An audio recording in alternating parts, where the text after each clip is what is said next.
Oh. Oh, can I kill this? Yeah, nice. Okay, yeah, just murder these guys.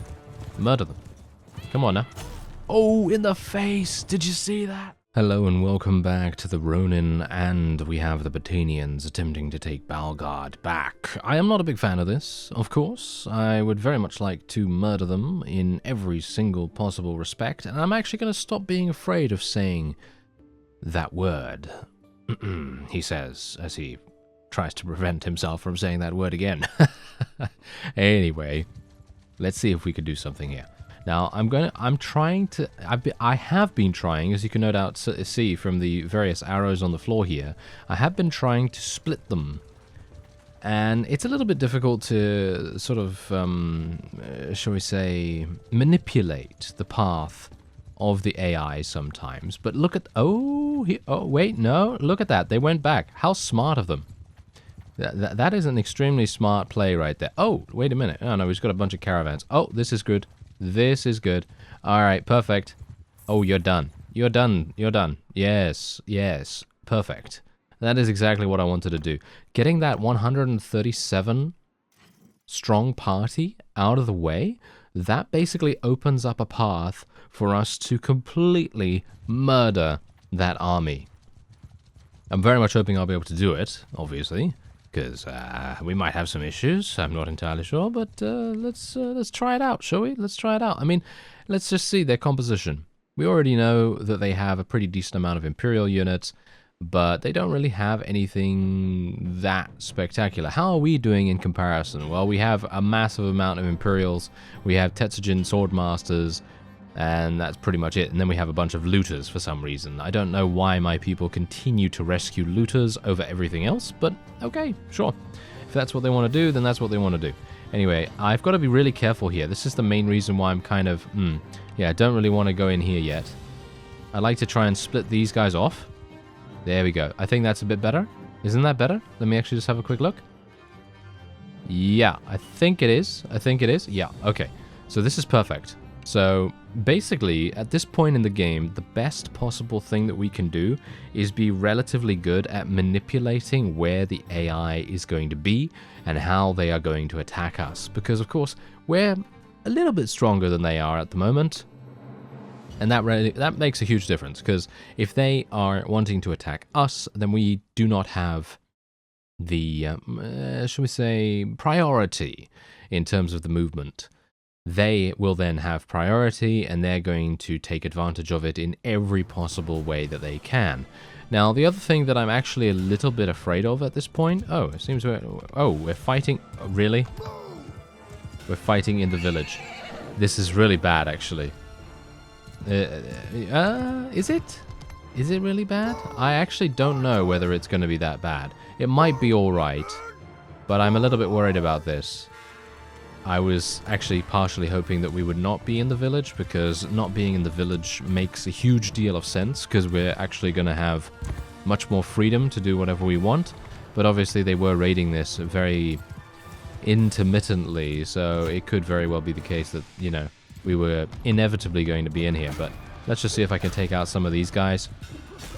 I mean, obviously my polearm is pretty strong right now. You know, some people might say it's overpowered. I personally say that is just what they get.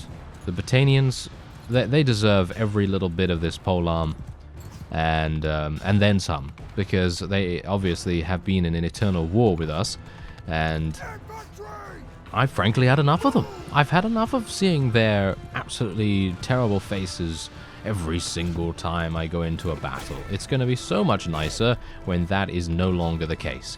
You know, I would love to be able to fight, I don't know, Dirthart, for example. You know, that greedy so-and-so. I'd love to see him. I think that would be quite fun, because I haven't seen him this entire game, actually. Wait a minute. Murder!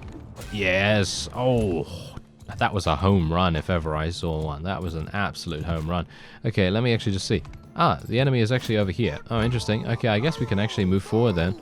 I mean, we might as well. There's so many obstacles. So many obstacles in the village. It's crazy. The amount of different things that I have to avoid while on a horse is just insane. Okay, let's see. Boom. Nice. Nice little hit right there. Even if I did crash into the tree after that, not too bad. Not too bad.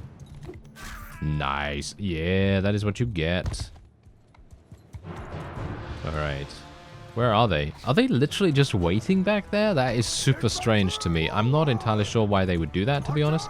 Anyway, let's just move my forces into a decent enough position, and then we might go into a shield wall formation as well. I seem to remember that we have some kind of perk that gives us a small bonus when we are in shield wall formation, so I might as well do that. Let's do it. Boom. There you go.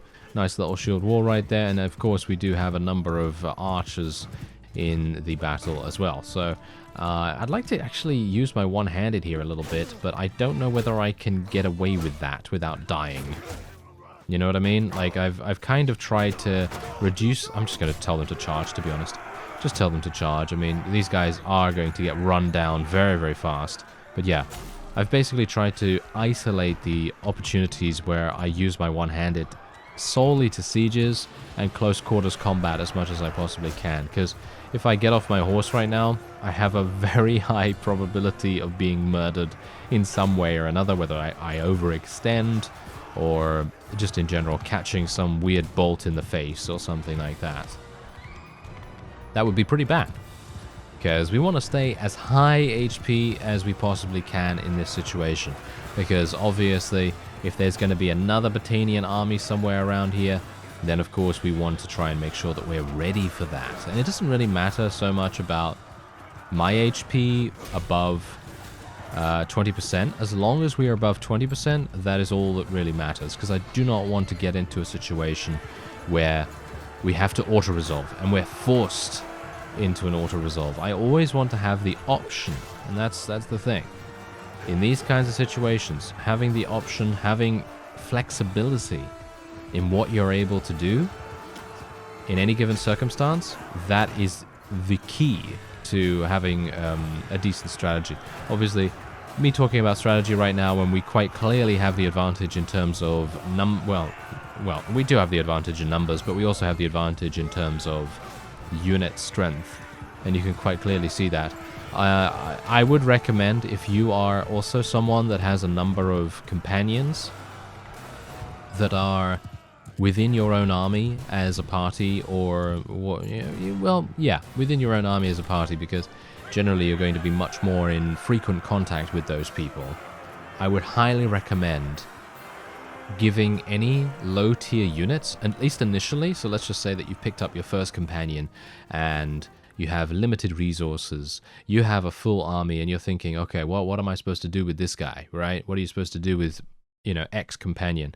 And literally, I would recommend just giving them the lowest tier units that still need to level up from your army to their army, and then just hope that that's enough, for them to become their own party and for them to join your army, because obviously you can enlist them for free because there's no influence cost for party members from your clan. So that's really, really useful. Now, bear in mind, that's not the only useful thing.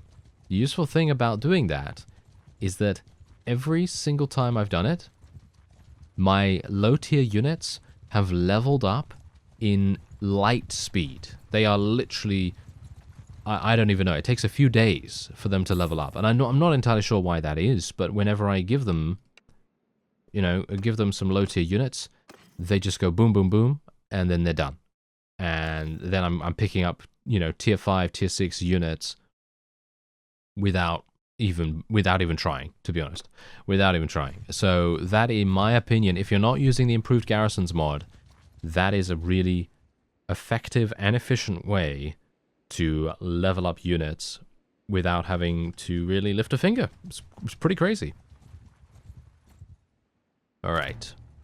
So now, we have returned to Takor Castle, because I actually wanted to take this in the previous episode, but obviously we were then attacked by a relatively large band of units. And so, let's see whether the Battanians have any more. Do they have any more to throw at me? I'm pretty sure they do, but if they do, you know where they're going to be heading first?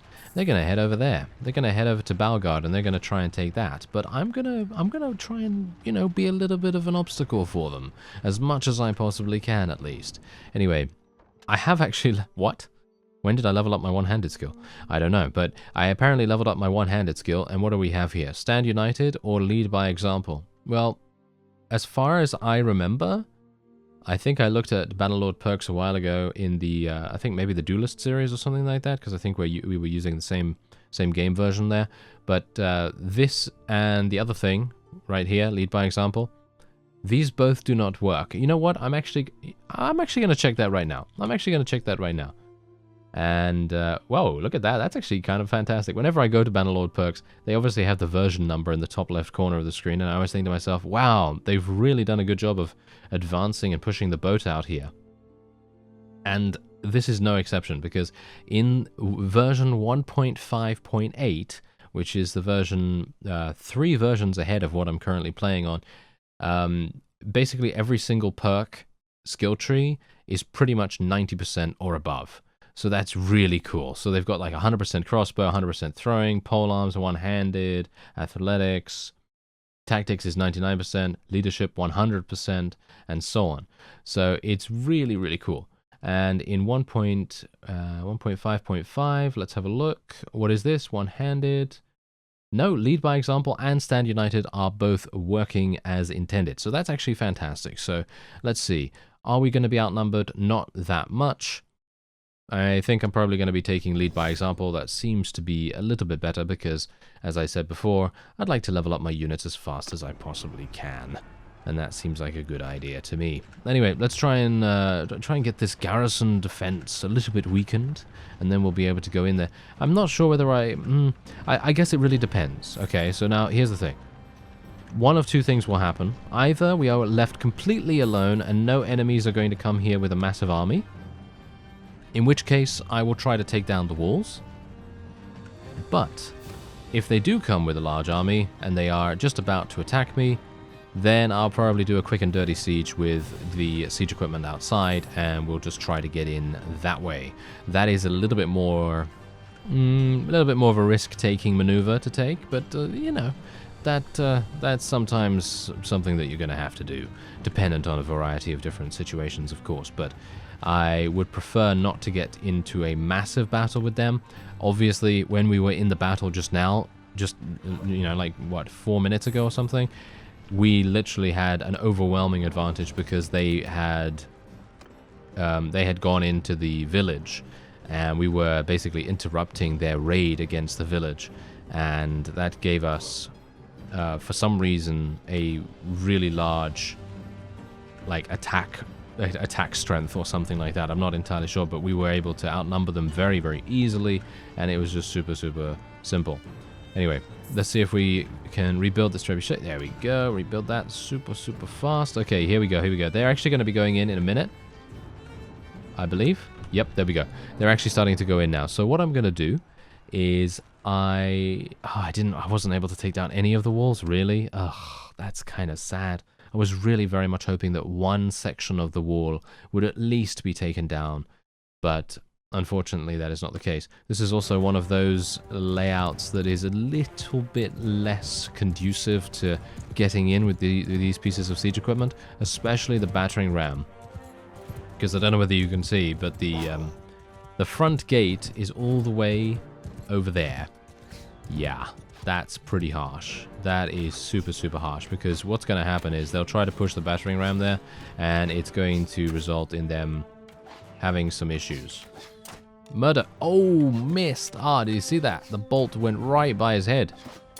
Nice. Now we got him. We got him in the neck. Very nice. Okay, yeah. But anyway, basically what's going to happen is the battering ram will go into this, well, what is basically considered a kill box. It pretty much is a kill box. And I wouldn't be surprised if the battering ram doesn't even reach its destination at this point. Oh, there seems to be another one. Murdered.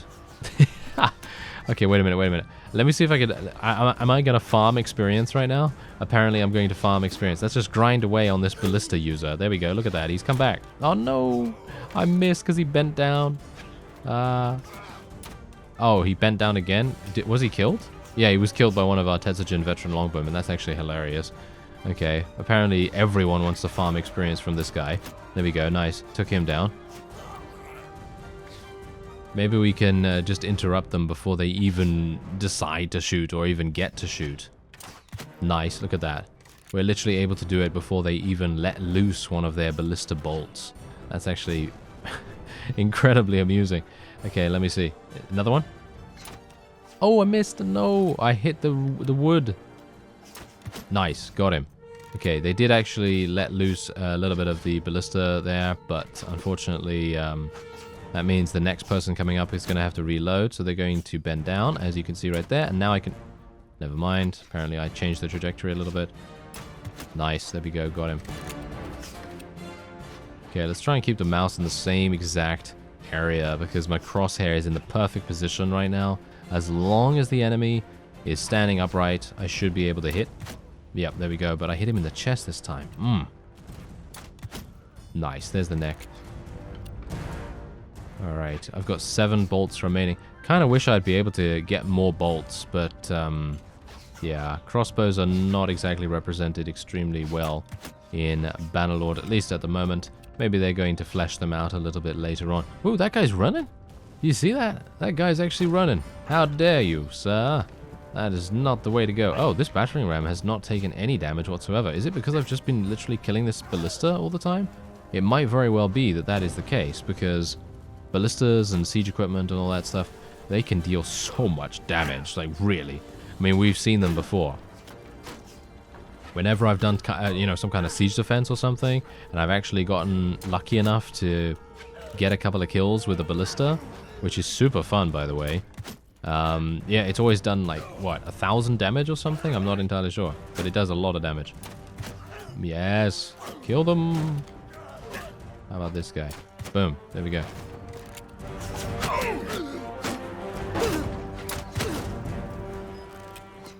$165. Maybe I can get a little bit more. Ah, I've run out of ammunition.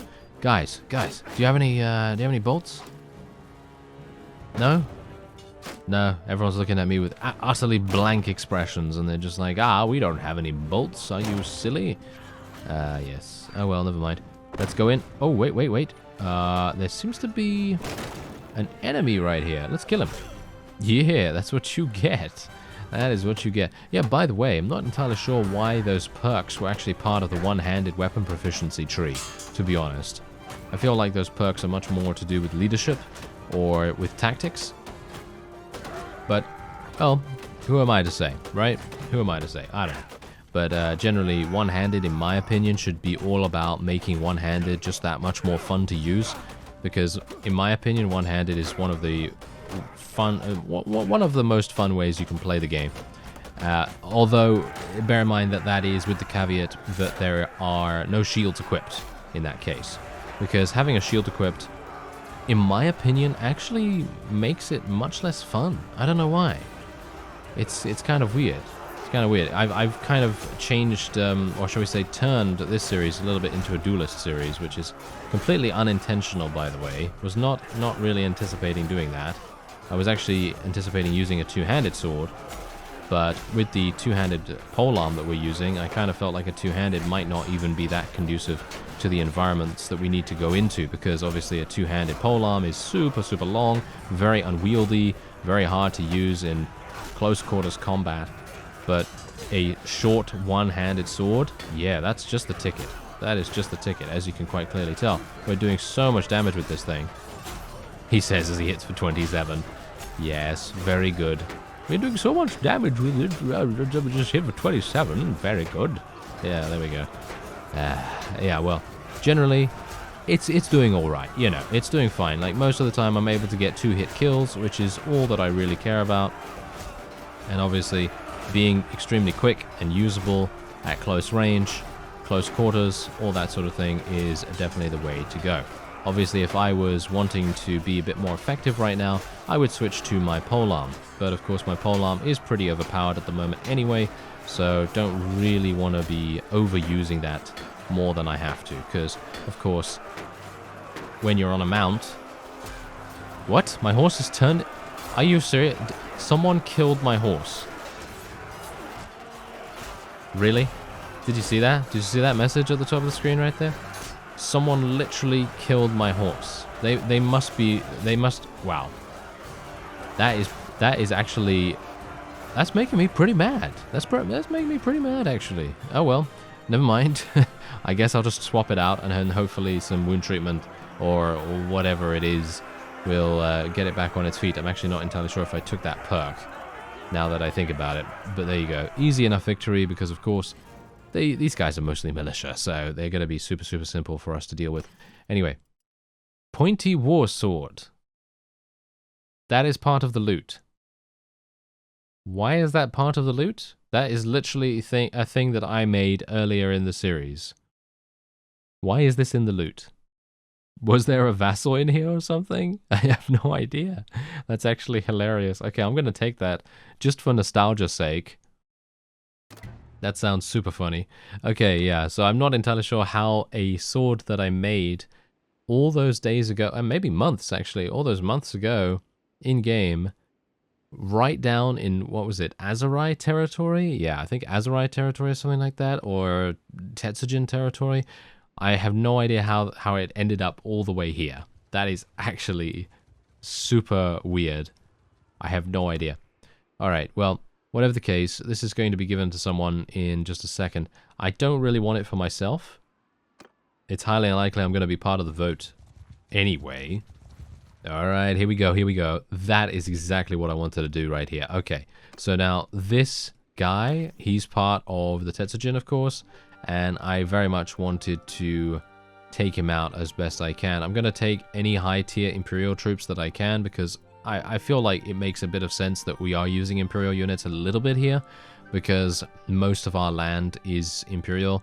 I'm not going to be assimilating any other cultures into our faction, because we have not eliminated any of them. So, like, we haven't eliminated the Khuzait, we haven't eliminated the Vlandians or the Sturgians or the Azurai or anything like that. So it makes no sense for us to assimilate units from those factions into our own. And that's the reason why I'm not going to be taking Khuzait Dark Khans, even though they are very good. I mean, they are very good, you know. We know how good they can be. Wow, they actually have 20... Wow, they had 25 Imperial Legionaries here? Are you serious? That's actually kind of crazy.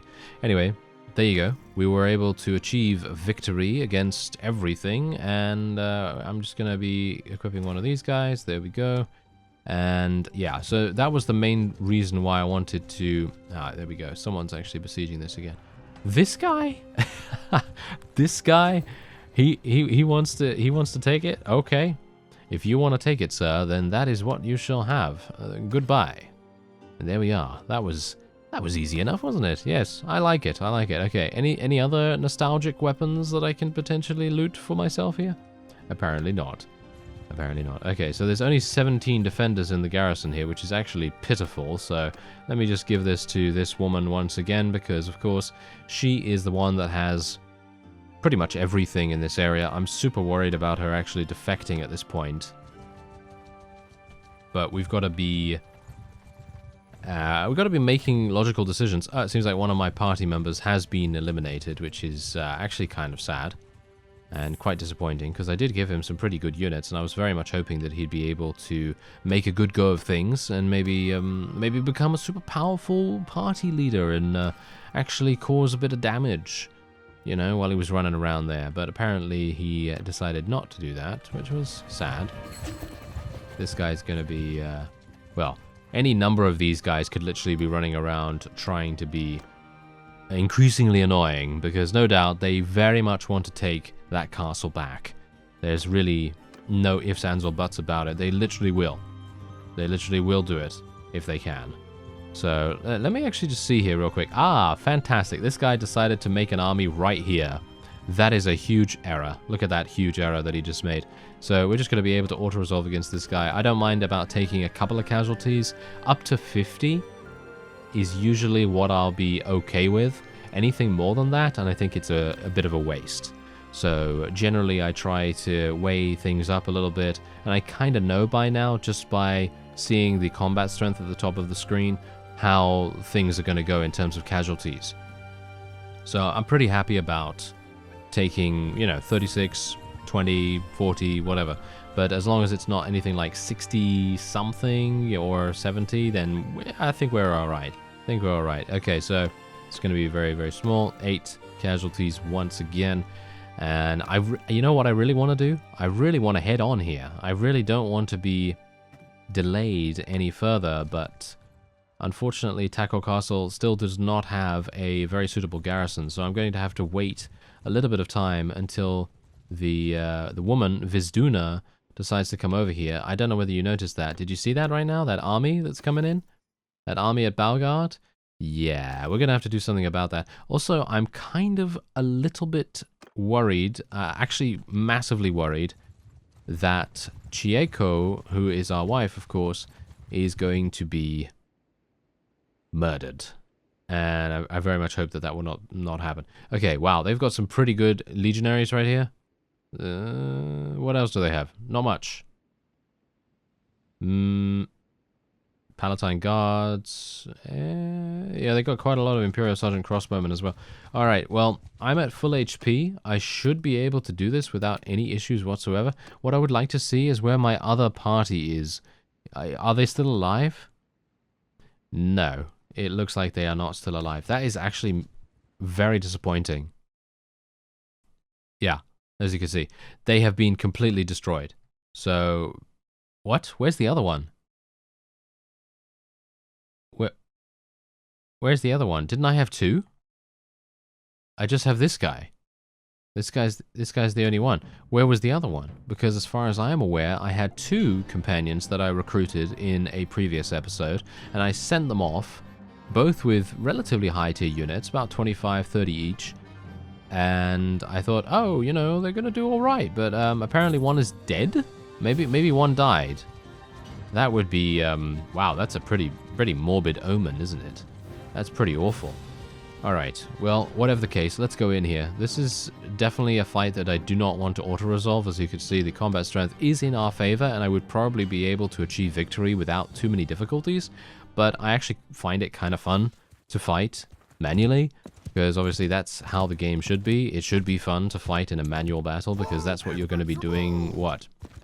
I don't know, 80% of the time, I guess? Because it's usually like 80% of the time you're in a battle, and 20% of the time you're doing something on the world map. Well, maybe it's a bit more like 70-30, perhaps. I'm not entirely sure, but whatever the case, the combat has to be fun.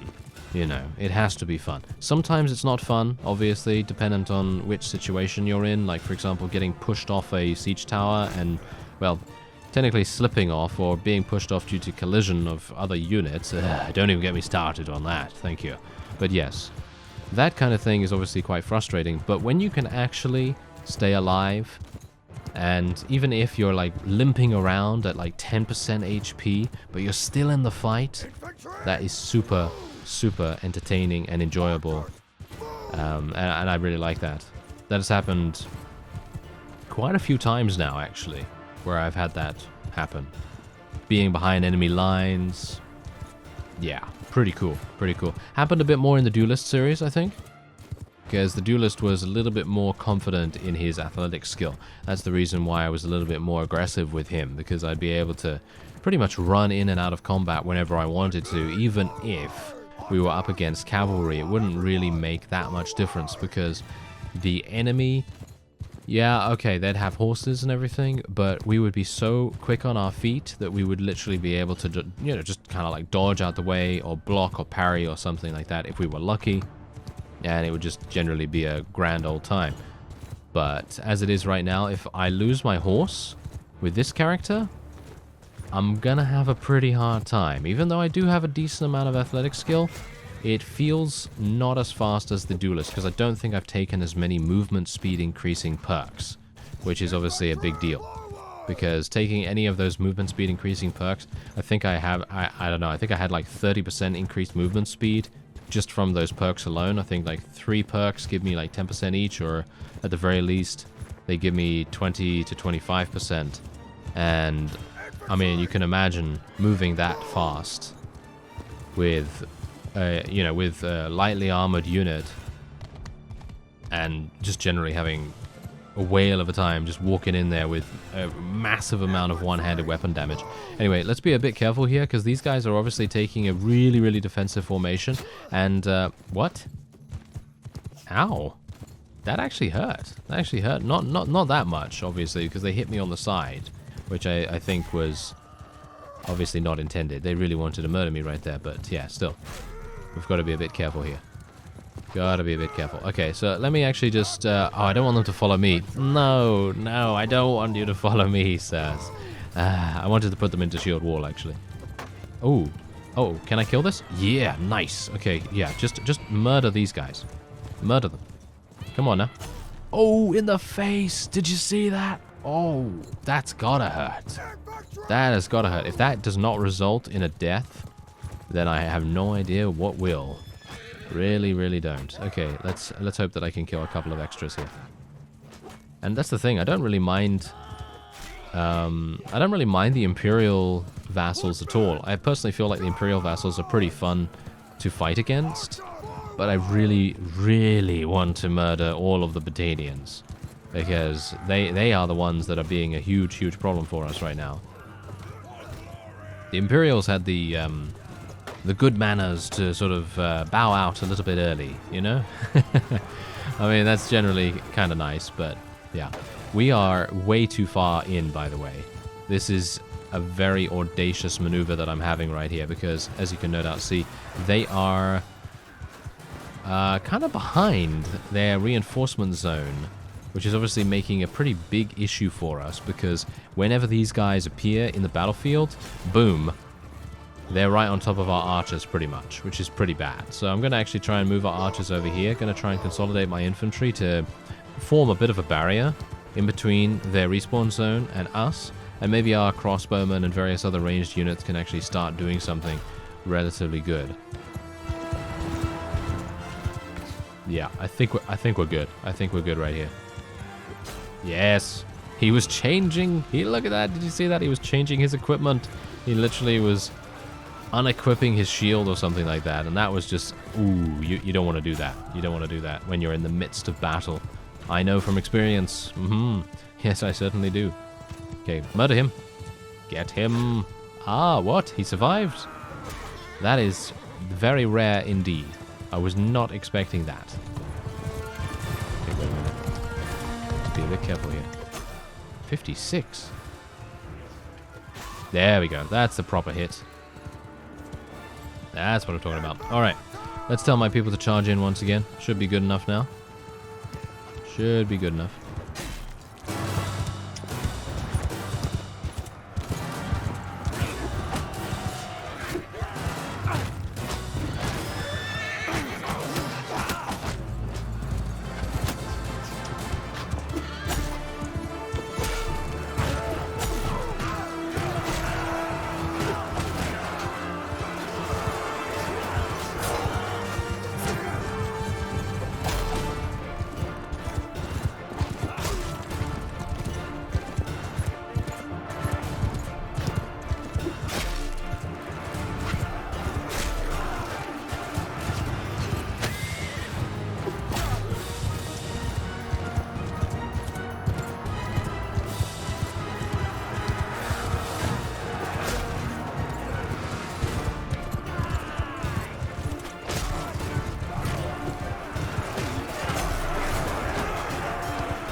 Well, those last two misses can be struck from the record. Thank you very much. Yes, but anyway, apart from that, we actually did get a couple of pretty good kills. Pretty good little kill sprees right there. And I'm actually quite interested to see how many kills I actually did get. And that's another nice little feature of Bannerlord. They didn't actually show you that unless you were playing a mod that had that included in Warband. But by default, they never really showed you how many kills you personally were able to acquire. So let's see. Let's see how much that actually is. Can I not retreat? There's one enemy. Are you serious? Was it literally just a Battanian horseman? Yes, I think it was. That is actually hilarious. Okay, so let me actually just take a quick look here. Okay, so where am I? There I am. Oh, I killed 35. Not bad. Not bad, actually. And as you can see, Chieko is increasing her riding skill, which is quite nice. I increased my polearms. Oh, to 251. Whoa, okay, so we now have 250. So that means I can now select an additional perk, which I am very much intrigued about, because I think it's been a while since I've actually gotten my polearm skill to this high an amount. The last person that was able to get polearms to this high, she did actually die. Look at that. That is hilarious. Wasn't that the one that I killed killed in the face? Wasn't that the one I killed in the face? I think it was. That's actually amazing. Okay, so that's pretty cool. So I guess head wounds that overkill with massive damage, that might make a bit of a difference. But anyway, the last character that I played that had this high polearm skill, I think, was Byron version 1, which was basically the Crusade Khanate series, because he had a polearm as well, and he was doing pretty massive damage with that. Whoa, increased handling of swingable polearms you use by 15%. I'm thinking that's probably going to be the thing I'll take, because thrusting damage is really not something I really appreciate, so I'm not going to take that. Way of the Spear looks super, super fun as well. Every skill point after 250 gives you 0.5 damage increase and 0.2% speed increase with polearms. I gotta say, I still feel like these kinds of like passive benefits and things, I feel like they're a little bit boring, but they are going to make these kinds of weapons just that much more usable and a little bit more enjoyable to use as well, because I'm not entirely sure what they're supposed to add otherwise. Do you know what I mean? Because this is not Dynasty Warriors. This is not, you know, some kind of spectacle fighter, character action fighting game of any kind. So there's not really going to be moves that you're going to unlock or special skills or abilities or something that you can use, you know, because there's no magic, of course. There's no magic and things like that. However, I do believe that you should have something to do with medicine. So, for example, getting out a bandage and maybe increasing the amount of bandages that you have and maybe healing yourself for like 35% of your maximum HP over 5 seconds or something like that. So you have to stand still, you have to channel it, and then you get a little bit of healing from that. I think that could be a pretty cool little feature to have, and some other things as well similar to that effect, something that's going to change the way that you play fundamentally rather than just making you a little bit better with that particular thing. You know, that's all I'm saying. Anyway, we have successfully I was about to say we have successfully defeated most of the Battanian armies, and now, as you can see, there's actually one with over 1,000 on the horizon, so I suppose we're going to have to deal with that in the next episode, potentially. I'm not entirely sure. I might just defeat this off screen because these guys are starting to get very infuriating. I think you'll agree. And I would like to be able to move on to the next town and a couple of castles that I could potentially take. I mean, we've taken a pretty significant amount of the northern territory so far, and I'd like to be able to expand further over to Epicrotia, because that's going to then give our Saniopa trade route a little bit of extra security right there too. But we'll see what happens. Anyway, I thank you very much for watching, and I'll see you next time.